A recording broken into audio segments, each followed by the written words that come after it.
नमस्कार। नमस्कार। Good morning all the viewers of Bihar Vihan. एक नई सुबह, एक नई उम्मीद, एक नए सफ़र की शुरुआत के साथ मैं प्रज्ञा और मैं ऋचा बहुत बहुत स्वागत करते हैं आपके बेहद ही खास कार्यक्रम बिहार विहान में। दर्शकों, आज का ये अंक है ना, वो इस पंक्तियों के साथ शुरू करना चाहूँगी कि कुछ लोग तुम्हें समझाएंगे, वो तुमको खौफ दिखाएंगे।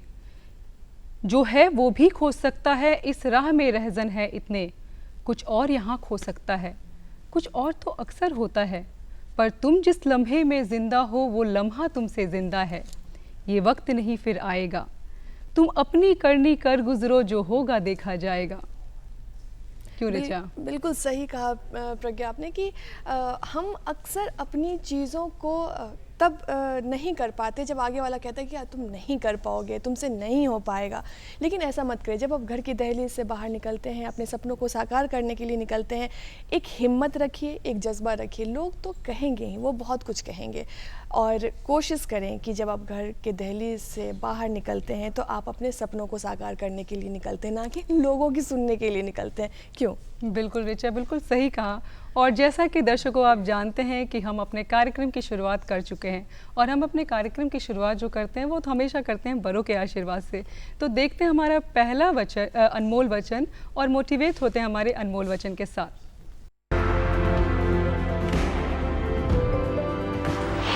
तो दर्शकों, अभी वक्त हो चुका है हमारे गेस्ट को आपसे मिलवाने का।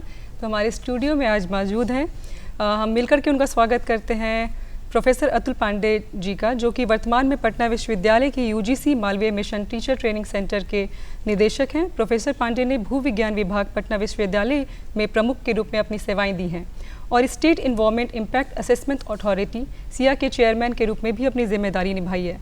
इसके अलावा आप college of art and craft Patna university के प्रिंसिपल रह चुके हैं, और एनएसएस नेशनल सर्विस की ministry of youth affair and sports government of India Patna university के कोऑर्डिनेटर के रूप में भी कार्य कर चुके हैं। Sir, we are delight to have you in our studio sir. बहुत बहुत स्वागत है सर आपका। आपने इतने सारे डिपार्टमेंट्स को सर कैटर किया है, लेकिन चूँकि आज हम लोग पर्यावरण पे बात करेंगे, और आपने एक ऐसे डिपार्टमेंट में काम किया है जो काफ़ी अनएक्सप्लोर्ड है लोगों के बीच में, सिया, उसके बारे में पहले बताएं थोड़ा।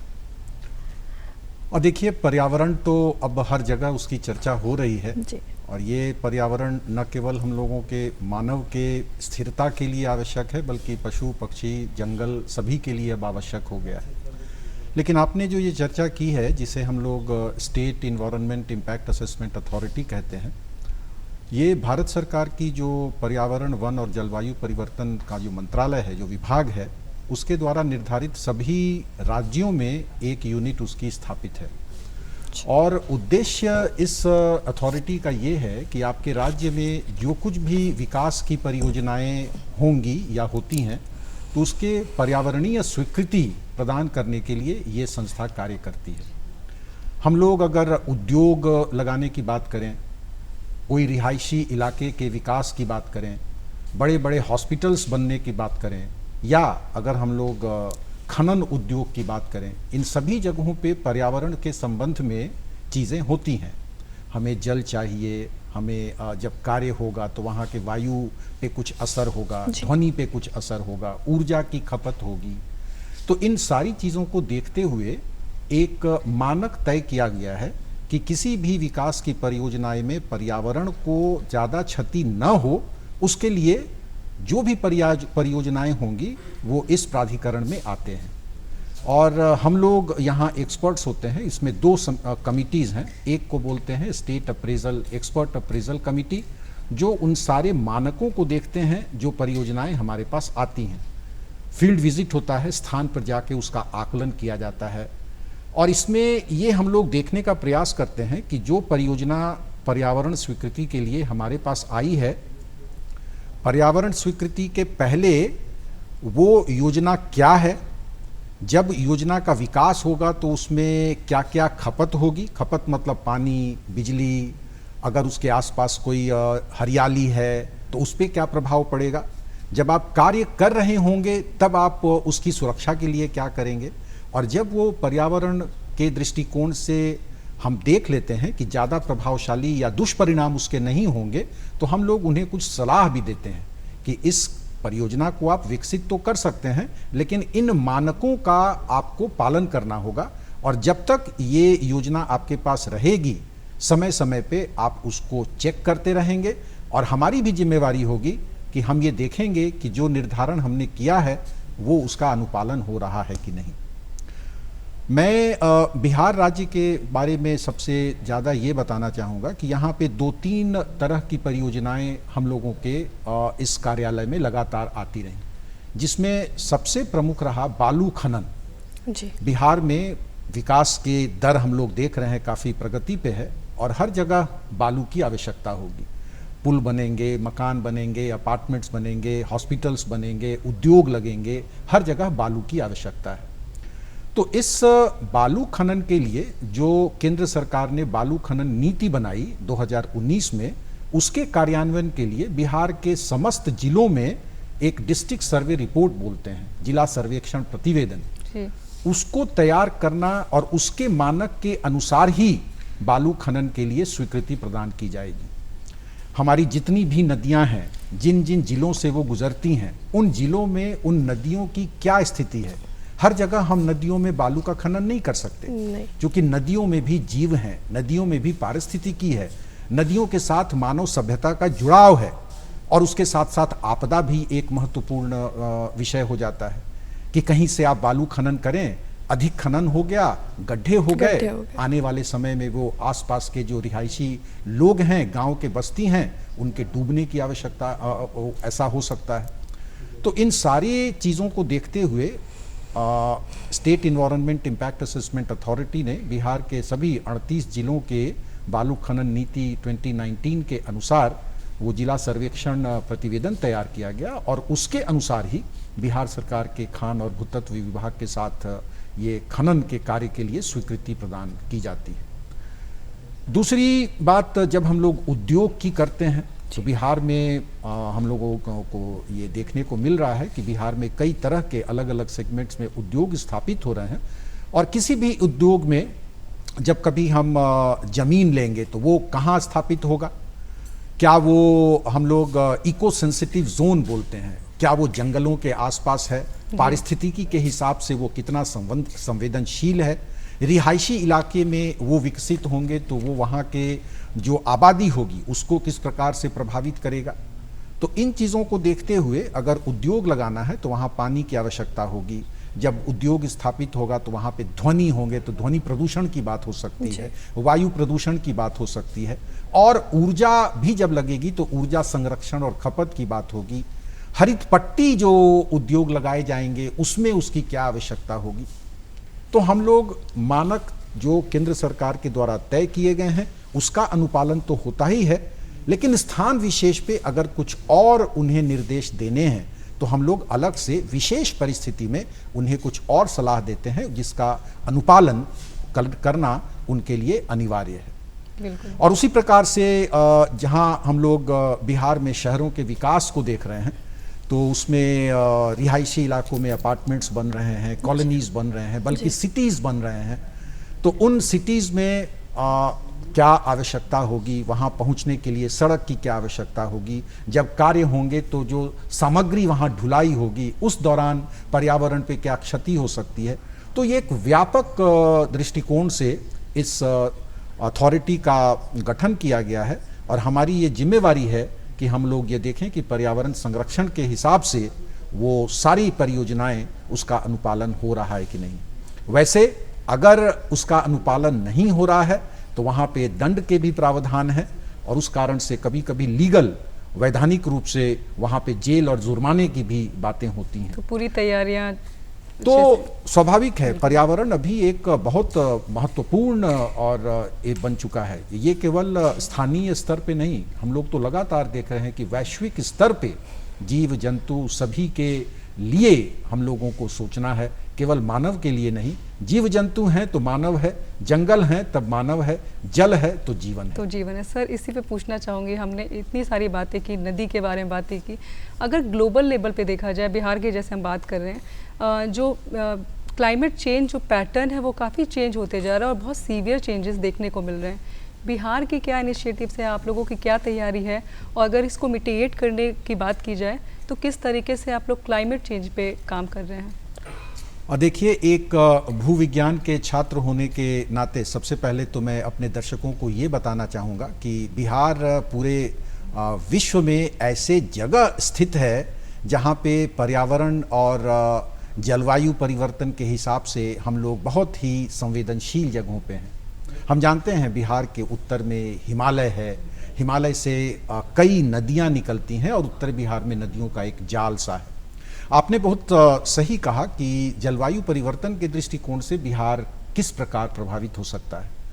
तो सबसे पहला तो ये है कि जो नदियां हिमालय से निकलती हैं, हमने कल परसों और पिछले 2-3 दिनों से अपनी भयावह स्थिति को हम लोग देख रहे हैं। जी बिल्कुल।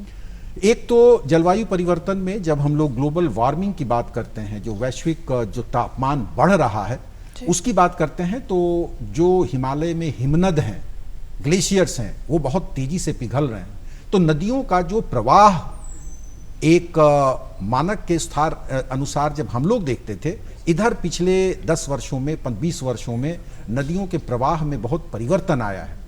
और जब ग्लोबल वार्मिंग है, हिमनद पिघल रहे हैं, तो पानी के बहाव के साथ साथ मिट्टी भी, बालू भी, गाद भी वहाँ उसके अधिक मात्रा में यहाँ पे बिहार के नदियों के मार्फत हमारे इलाके में आ रहे हैं। तो बिहार के लिए सबसे ज़्यादा और बड़ी चुनौती है नदियों का संरक्षण, जल प्रबंधन और उसके साथ साथ सेडिमेंट या गाद का मैनेजमेंट। उसके लिए कई मंत्रालय इस पे काम कर रहे हैं। जल प्रबंधन में उचित दृष्टिकोण हमें मिल रहे हैं और नए नए जो तकनीक हैं, वो इंजीनियरिंग के टेक्निक हो, स्पेस टेक्नोलॉजी की टेक्निक हो, और हम लोग भूविज्ञान के छात्र होने के नाते ग्लोबल स्तर पे भी कई वैज्ञानिक इसे चुनौती के रूप में ले रहे हैं और अपना शोध कर रहे हैं और आने वाले दिनों में अपनी बातें रखेंगे जिसके अनुसार हमें कार्यान्वित करना है। दूसरी चीज़, जब आपने जलवायु परिवर्तन की बात कही तो हम लोगों ने पिछले कुछ वर्षों में देखा है कि बिहार एक ऐसे जगह अवस्थित है जहां तापमान, शीतलहर और लू दोनों यहाँ के लिए खतरनाक है। बिल्कुल। आए दिनों में आप लोगों ने भी देखा होगा कि इस वर्ष या पिछले वर्षों में गर्मी किस प्रकार से हुई। जो सारे वेदर्स एक्सट्रीम पे रहते हैं। बिल्कुल, कई जिले ऐसे हैं जहाँ पे हम लोग लू के कारण न केवल जान माल की क्षति देखते हैं, बल्कि वहाँ की पूरी अर्थव्यवस्था पर उसका असर पड़ रहा है, उसे देख रहे हैं। और साथ ही साथ जब हम लोग शीतलहर की बात करते हैं तो बिहार के उत्तर पूर्वी कई ऐसे जिले हैं जो अब आने वाले समय में, अभी जो जाड़े के दिन आने वाले हैं, तो हम लोग देखेंगे कि शीतलहर से भी वहाँ की आबादी बहुत प्रभावित होती है। इसके साथ साथ आए दिनों हम लोग चक्रवात की फिनोमेनन को हम लोग अधिक देख रहे हैं। वो बंगाल की खाड़ी से चक्रवात हो या अरब के सागर से चक्रवात हो, और बिहार में भी ठीक है, बिहार समुद्र से थोड़ी दूरी पे है, लेकिन फिर भी वो चक्रवात का असर भी आए दिनों हम लोग बिहार में देख रहे हैं। और फिर उसका असर तेज आंधी, तूफान, बारिश, और उस कारण से हमारे जो जनता है, हमारी जो आबादी है, हमारी जो कृषि पर आधारित आबादी है, वो सभी लोग इससे प्रभावित हो रहे हैं। जी, और जनजीवन थोड़ा उथल पुथल सा हो गया है और इस पे तो विचार करने की आवश्यकता है। जब प्रगति की बात करते हैं, सोच और प्रगति के बीच में आपने कहा कि वो सिया की जिम्मेदारी बहुत बड़ी है और इंडस्ट्री बहुत बढ़ रही है बिहार में, तो कहाँ पे लैक ऑफ अवेयरनेस है? क्योंकि प्रगति को हम रोक नहीं सकते, ये भी है, और क्लाइमेट चेंज को रोकना हमारी जिम्मेदारी है, तो कहाँ पे गलती हो रही है? गलती तो हो चुकी है और उस गलती को अब सब लोग समझ चुके हैं, और उन्हीं गलतियों को रोकने के लिए ये जो सिया की बात हो रही है, state environment impact assessment authority, जो पिछले लगभग 2 दशकों से यहाँ कार्यरत है। तो एक तो जब हम लोग जलवायु परिवर्तन की बात करते हैं तो इन्वायरमेंट इम्पैक्ट असेसमेंट अथॉरिटी के कारण जो आपको मानक दिए गए हैं, उस मानक के अनुसार ही आपको काम करने हैं। वो जो एक चेक करता है, पहले अगर हम जल की बात करें तो कोई भी उद्योग लगाया जाएगा, कोई भी रिहायशी इलाके बनेंगे तो जल की निकासी होगी जी। तो अब ये मानक तय है कि हमें ये एक गणना करनी है कि जब हम इस उद्योग को यहाँ स्थापित कर रहे हैं तो कितना जल हम निकालेंगे, उतना जल क्या निकालने के हम हकदार हैं, तो भारत सरकार की कई ऐसे मंत्रालय हैं, कई ऐसे संस्थान हैं जिससे आपको सर्टिफिकेट लेना पड़ेगा कि यहाँ जल की उपलब्धता इतनी है और आप इतना जल यहाँ से प्राप्त कर सकते हैं। और यही नहीं, अगर आप जल की निकासी वहाँ से करते हैं तो उस परियोजना में आपको निर्देश दिया जाएगा कि जल के पुनर्भरण, भूमिगत जल जो जमीन के नीचे ग्राउंड वाटर का एक्सट्रैक्शन अगर हम करेंगे तो आपको उसके पुनर्भरण के लिए भी आपकी जिम्मेवारी होगी, जिसे हम लोग ग्राउंड वाटर रिचार्ज बोलते हैं, भूमिगत जल के पुनर्भरण। और उसमें हम लोग रेन वाटर हार्वेस्टिंग यानी वर्षा के संचयन से आपको भूमिगत जल को सुरक्षित रखना है, तो वो उस प्रोजेक्ट के जो लोग होंगे उनकी जिम्मेवारी होगी। उसी तरह से अगर आप वायु प्रदूषण की बात करें, उद्योग लगेगा तो वायु प्रदूषण होगा, तो उसको चेक करने के लिए भी मानक स्थापित किए गए हैं और वो जिम्मेवारी होगी कि आप उसको चेक करें। साथ ही साथ हम लोग ध्वनि प्रदूषण की बात करेंगे तो उसको भी एक मानक है, डेसिबल लेवल है जहां तक आपको कम करना है। हरित पट्टी को आपको उतना मानक के अनुसार तय करना है। और इन सभी का प्रभाव चूंकि स्वास्थ्य पे पड़ता है तो स्वास्थ्य के दृष्टिकोण से भी हमें जागरूक रहना है। देखिए, मैं सभी लोगों को ये बताना चाहता हूं कि एक कॉरपोरेट सोशल रिस्पॉन्सिबिलिटी, सामाजिक दायित्व है। कोई भी बड़ी परियोजनाएं आप बनाते हैं तो जिस इलाके में आप उसका परियोजना को विकसित करेंगे, आपकी जिम्मेवारी होगी कि आपने आपके संसाधन से वहाँ की आबादी को भी आप मदद करेंगे, वहाँ के बच्चों के लिए, वहाँ के जनता के स्वास्थ्य के लिए, वहाँ के शिक्षा के लिए उन जो संस्थान होंगे उनकी भी जिम्मेवारी होती है। तो आज के समय में हम लोग ये कह सकते हैं कि बहुत सोच समझकर और बहुत अत्यावश्यक कदम उठाए गए हैं। हाँ, अभी आपने जो बिल्कुल सही कहा, जब तक हम जागरूक नहीं होंगे, जागरूक दोनों तरह से, एक तो हमारी क्या जिम्मेवारी है और दूसरा कि नियम के विरुद्ध जाने से हम कहां परेशानी में पड़ सकते हैं। तो प्रशासन को भी जागरूक होना है, आम जनता को भी जागरूक होना है और तभी हम लोग मिल करके पर्यावरण संरक्षण और उसके जो उद्देश्य हैं उसकी पूर्ति में अपना योगदान दे करके उसे सफल कर सकते हैं। जागरूकता ही समाधान है। बिल्कुल बिल्कुल। तो सर, इस पे जैसे बात करेंगे, आपने बोला कि किस तरीके से पूरा ये काम चल रहा है आप लोग सिया की तरफ से, और पूरा जो गवर्नमेंट है और हम सबको मिलकर के इस पे काम करने की ज़रूरत है। सर, आपका इस स्टूडियो में आना और हमें इतनी सारी बातें बताने के लिए तहे दिल से धन्यवाद। धन्यवाद सर। दूरदर्शन में कार्यक्रम का सिलसिला निरंतर जारी रहता है, पर आज का हमारे कार्यक्रम यहीं पे समाप्त होता है। लेकिन आपको हमारा कार्यक्रम कैसा लगा और आप हमें कुछ सुझाव देना चाहते हैं तो आप हमें इस पते पर लिख सकते हैं। हमारा पता है बिहार विहान, दूरदर्शन केंद्र, फ्रेजर रोड, पटना 800001। हमारा ईमेल एड्रेस है directordk@gmail.com। तो आपके सुझाव का हमें इंतज़ार रहेगा और अनवरत कार्यक्रम का सिलसिला तो बिहार पटना में चलता ही रहता है। दूरदर्शन पे आप निरंतर उसे देख पाएंगे। और अब इजाज़त चाहते हैं और इजाज़त के साथ साथ आपसे यही कहेंगे कि स्वस्थ रहें, आसपास स्वच्छता बरतें और कोशिश करें कि आप हमेशा दूसरों को खुश रखें और ख़ुद भी खुश रहें। क्यों प्रज्ञा? बिल्कुल। चलिए अब हमें इजाज़त। नमस्कार।